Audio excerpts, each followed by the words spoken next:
Now, reporting in conflict zones tends to be an extremely cumbersome and tedious task, and the ability for women, especially to go into these areas and try and make sure that detailed reports regarding on-ground realities are actually presented, which is beyond mainstream media, that is in itself an achievement. Now, we're joined by Sumaira Khan, who is a special correspondent for Indus News. She's been in Kabul for roughly about 2 weeks, and she has been following all the events from the ISIS attack at the airport to, in general, whatever has actually unfolded over there. Sumaira, thank you so much for joining me on Indus News.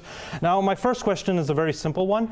How was your experience as a woman reporting in a conflict zone such as Afghanistan, and what kind of on-ground realities can you actually tell us, which might not necessarily be picked up in the mainstream media? I think first of all, it was always a tremendous experience for me to cover the conflict area, conflict zone, be it any kind of condition.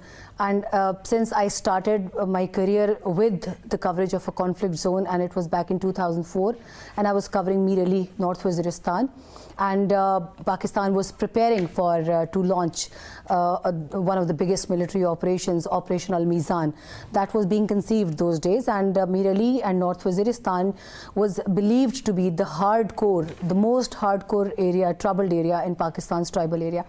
So I think I started with that. So now it becomes kind of another assignment for me to cover another conflict zone.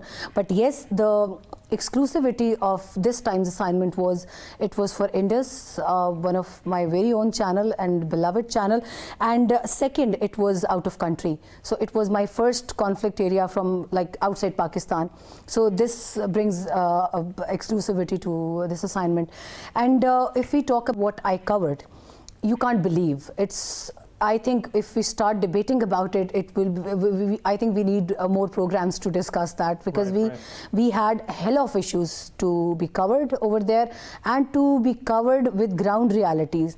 What the element I missed in the reporting from a few of our own channels from Pakistan and Western media, I would say most probably the Western media was the one that was not depicting the entire picture that should have been depicted the way it deserves.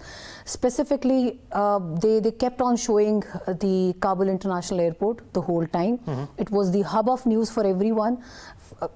I won't name those channels, but they were fixed over there. They were totally fixated, obsessed with the scenario in the outskirts of Kabul International Airports. That made me a little uneasy that if we talk about unbiased journalism, if we talk about ground realities, if we talk about covering the war zone, then it's not just covering the Kabul International Airport, where more than 25,000 people used to gather across all 7 gates of this most disturbed and most discussed airport right now. Still is. Yeah.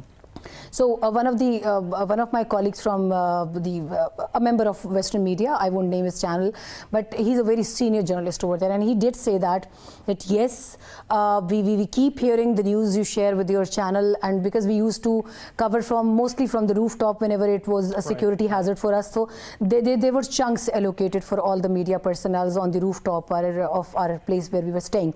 And he said that yes, when you talk about burqa, when you talk about the dress code, when you talk about, because I guess I was the first one who interviewed a Taliban commander on ground. Right. And when I asked him that, are you sure you are that strict about women the way you are being portrayed? And he said, no. We don't have any issues with their faces covered or with their heads covered. We did not demand from any woman to cover their face. So that was the first lead from Indus News to all the Western media as well. And then they paid a little heed to at least cover the ground realities. And yes, they are not asking any women to cover their faces. Now, which brings me to the next question. Have the Taliban changed their orientation or their ideological proclivities based on the interview that you had with this Taliban official? Have they really changed? Because a lot of, what's actually being purported or portrayed in the media is that, the Taliban are more malleable, they're more, oriented towards a more secular liberal view. Is that really the case? I think I would say maybe it hurts a specific group of people in Pakistan as well, but yes, they have changed.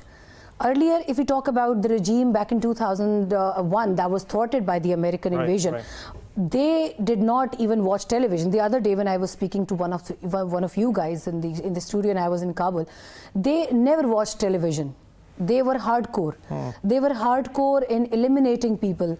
They were hardcore in giving Sharia punishments. Now, we totally see an entirely changed Taliban regime in Kabul and Afghanistan. Now, just a little example. Sorry. They have been controlling Afghanistan now for at least 16 days. I was in Afghanistan after the fall of Kabul for 14 days. Today, it's the 15th day that I've come back. Today's the 15th day, right. And the crime rate comes to almost zero. There is no killing, there is no abduction, there is no extortion, there is no theft, there is no robbery. There is no car lifting. By the way, car lifting used to be the main hobby of the Kabulites. Right. And it was ubiquitous all over when the Ashraf Ghani government was in power. So even they arrested imposters, those who were launching this kind of criminal activities in their name. They arrested them, they recovered every belonging of the Kabulites, and then they invited people to come and recognize your things and just get it, because it's not us who were doing that. And that's exactly was the case when Kabul fell. Right. The night of 14th and 15th August. They were waiting for the results of negotiations from Arg Palace, where President Ashraf Ghani was. Seemingly, he was in negotiations with the delegation of Taliban who went there, and they did not even enter the Arg Palace, and he just left. And with him leaving Afghanistan, every security personnel, they left their checkposts in Kabul and they left the city abandoned, and there was no one to take care of the sensitive installations, including, people should know that, including the UN agencies' offices. Right. So they were asked to enter because they were totally stationed at Wardag, Logar, Parwan, Paghman, and Laghman, which is adjacent to Kabul, and it's Ghazni. So they were stationed in the outskirts. They were not moving into Kabul. They were not taking it forcibly, militarily, but they were then instructed that there is a grave danger to women and children, because there is no police, there is no security personnel at the pickets. So the city was in grave danger. But Taliban, they were reluctant to go in because they were deeming it might be a trap for them, because Americans were there, thousands of troops were there. They did not leave Kabul on ground. So even they were reluctant. It might be a kind of a trap for us. But when they entered the city, they took control of the city. They just managed all the law and order situation until the moment I was leaving. Trust me, this road used to be hazardous for every Pakistani traveling on this road. A road from Kabul that goes through Nangarhar, Jalalabad, Laghman specifically. The checkposts, those come to Sarobi market, and there is a point of there is a beautiful dam over there, Naglu Dam.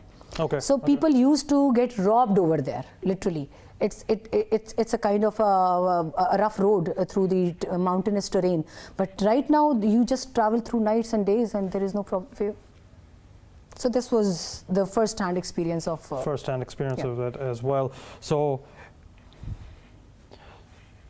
this is absolutely valuable, all these experiences that you're actually sharing, and this is what the mainstream media needs to report more about, as to what the on-ground realities are all about. Sumaira Khan, thank you so much for joining me here on Indus News. You can catch this segment tonight on Newswire at 10 p.m. and we will get more from Sumaira Khan later on whenever developments in Afghanistan actually unfold.